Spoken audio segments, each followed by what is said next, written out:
ပဲမင်္ဂလာပါကျွန်တော် Burmese Ray ကနေပြန်ပြီးကြိုဆိုလိုက်ပါတယ်ခုတစ်ခါကျွန်တော်တို့ Burmese Ray ရဲ့ unboxing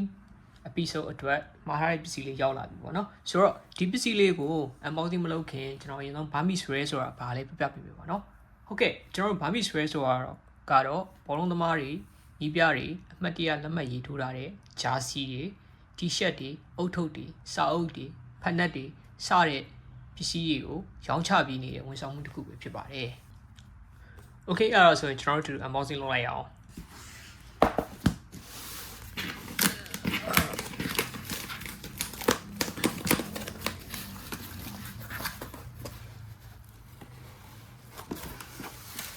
Okay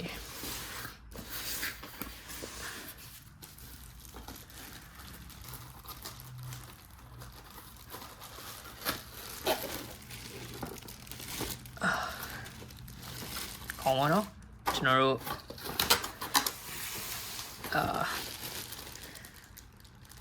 Liverpool official store ကနေပြီးတော့ဒီတိုက်ရိုက်မှာထားတဲ့ item ပေါ့နော်ဆိုတော့ဒီကောင်ကတော့ကျွန်တော်တို့Liverpool ရဲ့လက်ရှိနီးပြဖြစ်တဲ့ slot လက်မှတ်ရေးထိုးထားတဲ့ jersey ပဲဖြစ်တယ်ပေါ့နော်ဆိုတော့ jersey ဒီ jersey ပဲဖြစ်တယ်ပေါ့နော်ဆိုတော့ဒီမှာသူ jersey ရှိမယ်ပေါ့နော် jersey ရှိမယ်ပြီးသွားရင်ကျွန်တော်တို့ဒီမှာ certificate ရှိမယ်ပေါ့နော်certificate ရှိမယ် certificate ပါမယ် jersey ပါမယ်ပေါ့နော် okay ပါအဲ့ဒါဆိုရင်ကျွန်တော်ဒါလေးကိုချက်ပြလိုက်မယ်ပေါ့နော်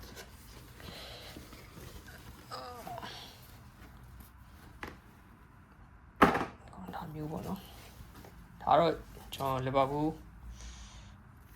နောက်ဆုံးထွက်ထားတဲ့ jersey design ပေါ့နော်ပြီးသွားရင်ဒီကောင်နောက်မှာဒါမျိုးလက်မှတ်ရေးထိုးရတဲ့ဟာမျိုးပါမယ်ပေါ့နော်ပါမယ်ပြီးသွားရင်ကျွန်တော်တို့ဒီမှာ hologram ပါမယ်ပေါ့နော် hologram ပါမယ်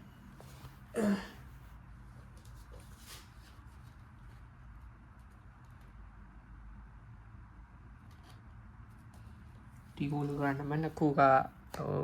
တူကောင်းမယ်ပေါ့နော်နောက်ပိုင်းမှာတော့ကျွန်တော်တို့ဒီ hologram တွေကဒီတစ်ခုပဲပါတယ်ပေါ့နော်ဒီ Washington မှာပေါ့နော်Washington မှာတစ်ခုပဲပါတော့တယ်အရင်တော့ကျွန်တော်တို့ဒီ hologram နှစ်ခုပါတယ်ပေါ့နော်ဒီဘယ်လိုပြောရမလဲအင်ကြီးရဲ့ဒီ price tag မှာပါတယ်ပေါ့နော် price tag မှာတစ်ခုပါတယ်ပြီးတော့ရင်ကျွန်တော်တို့ဒီခုနဒီ Washington မှာတစ်ခုပါတယ်ပေါ့နော် okay ပါဟုတ်ကဲ့ပါအဲ့ဒါဆိုရင်ကျွန်တော်တို့ရဲ့ခုတစ်ခေါက် unboxing season ကိုဒီမှာပဲရက်ခွင့်ပြုပါနောက်တစ်ခေါက်မှာလည်းစိတ်ဝင်စားစရာကောင်းတဲ့ item တွေနဲ့အတူ unboxing season အတွက်ကိုပြန်လာခဲ့ပါမယ်အားလုံးဝင်ကျေးဇူးတင်ပါတယ်အားလုံးဝင်တက်တာပါ